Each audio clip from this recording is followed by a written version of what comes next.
ان میں سے کچھ تیری دعائیں میں نے قبول کر لی تھی اور کچھ دعاؤں کو میں نے بچا کر قیامت کے لیے رکھا تھا.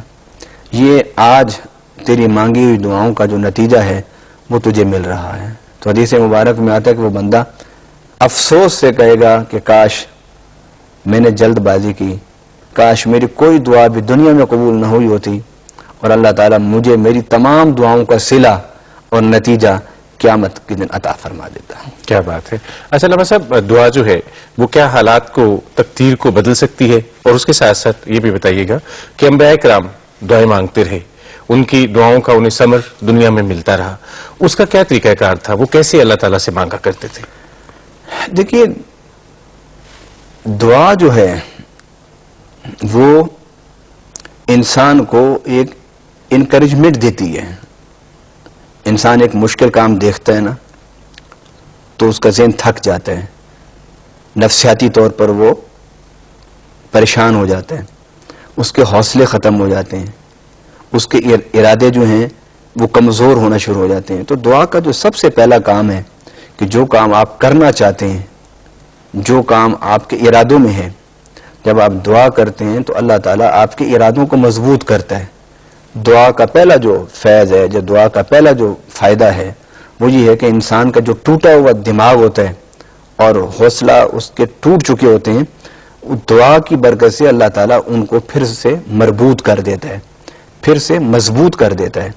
گویا انسان نے جو کچھ حاصل کرنا ہے، حاصل تو اپنے عمل سے کرنا ہے نا، کہ قرآن پاک میں ہے وَلَيْسَ لِلْإِنسَانِ إِلَّا مَا سَعَىٰ، کہ انسان جو محنت کرے گا وہ پائے گا. لیکن اس حاصل کرنے کے لیے جس محنت کی ضرورت ہے، اس محنت سے پہلے ایک مضبوط ارادے کی ضرورت ہوتی ہے. تو دعا جو ہے وہ انسان کے اندر مضبوط ارادہ پیدا کر دیتا ہے، مضبوط ارادہ کھڑا کر دیتا ہے انسان کے اندر. تو گویا دعا جو ہے وہ انسان کو اپنے ٹارگٹ کو حاصل کرنے کے لیے ایک حوصلہ دیتا ہے.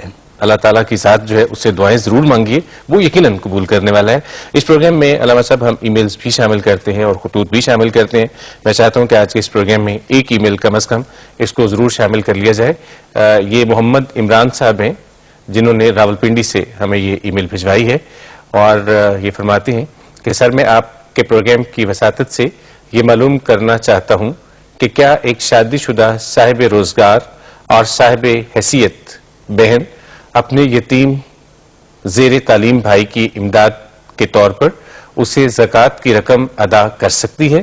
اسلام میں اگر بہن صاحب حیثیت ہے، صاحب نصاب ہے، اس کے پاس اللہ کا دیا ہوا ہے تو اس کو ضرور اپنے یتیم بھائی کی کفالت کرنی چاہیے، اس کو ضرور اپنے یتیم بھائی کی مدد کرنی چاہیے. وہ زکوٰۃ سے بھی کر سکتی ہے اور زکوٰۃ کے علاوہ عطیات سے بھی کر سکتی ہے. علامہ صاحب ہم نے اپنے ناظرین تک بھی رسائی حاصل کی ہے اور ہم چاہتے ہیں کہ اپنے ناظرین کو بھی اس پروگرام میں ہم شامل کریں. آج بھی ہمارے پاس کچھ سوال ہیں جو آپ کے لیے ہیں خاص طور پر. دیکھتے ہیں کہ یہ ہمارے ناظرین آج کے اس پروگرام میں کس طرح شامل ہوتے ہیں سوال کے ساتھ. السلام علیکم علامہ صاحب، ہم نے آپ کا پروگرام دیکھا ہے، اس سے ہمیں دینی لحاظ سے جو کافی انفارمیشن ملی ہے. تو میرا کوشچن آپ سے یہ تھا کہ مزاروں پر جو لوگ جاتے ہیں ان کے بارے میں کچھ لوگ کہتے ہیں کہ یہ بدعت ہے، مزاروں پر نہیں جانا چاہیے، اور اس کے ساتھ یہ ہے کہ خواتین جو ہیں وہ قبرستان وغیرہ میں جا سکتی ہیں، ان کے بارے میں جو ہے کیا کہا گیا ہے؟ جی ڈائریکٹ سوال مزارات پہ جانے کے حوالے سے. مزارات پر جانا اسلام اس کو منع نہیں کرتا. جانے کا انداز، طریقہ کار اور وہاں بیٹھ کے کیا کرنا ہے اس کی خبر ہونی چاہیے ایک جانے والے کو، کہ وہاں جا کر میں نے قرآن پاک کی تلاوت کرنی ہے، اللہ کا ذکر کرنا ہے اور دعا کرنی ہے صاحب مزار کے لیے کہ اللہ ان کے درجات کو بلند فرما، جس طرح تو نے ان کو نیکیوں کی توفیق دی ہمیں بھی نیکیوں کی توفیق عطا فرما. گویا جانے میں کوئی حرج نہیں. جانے سے پہلے کسی مستند عالم دین سے وہاں جا کر اس کے معمولات کے بارے میں خبر حاصل کرنے. اچھا خواتین کے حوالے سے، خواتین کے حوالے سے، خواتین قبرستان میں جا سکتی ہیں، اپنے عزیز و اقارب کی قبر پر بیٹھ کے دعا کر سکتی ہیں، اپنے عزیز و اقارب کی قبر پر بیٹھ کے دعا مانگ سکتی ہیں, قرآن کی تلاوت کر سکتی ہیں, مگر اس کے لیے بھی وہی کہ ایک خاتون کو گھر سے کیسے نکلنا چاہیے اور قبرستان میں کیسے داخل ہونا چاہیے, وہ حیا کے تقاضے, وہ پردے کے تقاضے اگر وہ پورا کرتی ہے تو قبرستان میں جا سکتی ہے. تھینک یو ویری مچ علامہ صاحب. ایک اور سوال ہے اور دیکھتے ہیں کہ یہ آپ سے کیا پوچھ رہی ہیں محترمہ. جی علامہ صاحب السلام علیکم. میں آپ سے یہ سوال کرنا چاہتی ہوں کہ کیا عورتوں کے سارے فرائض ہیں کہ وہ مردوں کے سارے حقوق پورے کریں اور سارے کام کریں, اور مردوں کا کوئی فرض نہیں یا ان کے حقوق نہیں ہے کہ وہ بھی عورتوں کی اسی طرح حقوق پورے کریں؟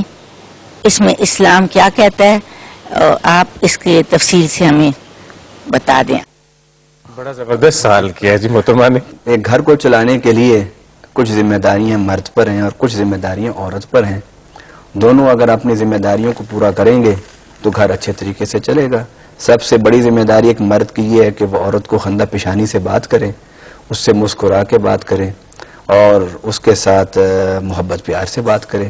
اور دوسری بات یہ ہے کہ نبی پاک صلی اللہ علیہ وسلم جب گھر تشریف لاتے تھے, بعد دفعہ ام المومنین عائشہ صدیقہ رضی اللہ تعالی عنہا سے پوچھتے کہ کوئی کام تو نہیں گھر میں, تو حضرت ام المومنین فرماتی ہیں کہ میں عرض کرتی یا رسول اللہ کام تو ختم ہو گیا, بس جھاڑو دینا ہے. تو حضور فرماتے لو جھاڑو مجھے دو, میں پھیرتا ہوں.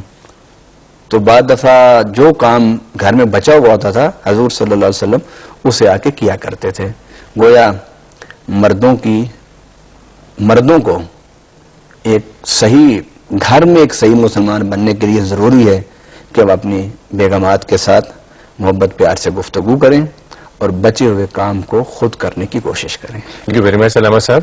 اور آپ سے بھی مجھے یہ کہنا ہے کہ اس طرح کے سوالات جس طرح کے ہمارے ناظرین نے کیے ہیں یا جس طرح کی ای میلز ہمیں آ رہی ہیں, جس طرح کے خطوط ہمیں آ رہے ہیں, اگر آپ کے ذہن میں بھی کوئی سوال ہو تو آپ ہم سے ضرور پوچھیے اسی پروگرام میں جس کا نام ہے اسلام اور انسان. اور پتہ اس کا بڑا آسان ہے, 21 محمود غزنوی روڈ لاہور, اور ہمارا ای میل ایڈریس ہے info@rasool یعنی INFO SHAFAAT RASOOL info@rasool@yahoo.com. آپ اس پروگرام میں شامل ہوئیے گا اور ان سوالات کو, ان موضوعات کو غور سے سنا کیجیے تاکہ ہماری زندگیاں بہتر سے بہترین کی طرف جا سکیں. علامہ صاحب تھینک یو ویری مچ. آپ کا بہت شکریہ کہ آپ اس پروگرام میں تشریف لائے, اور آپ سب کا بھی بہت شکریہ.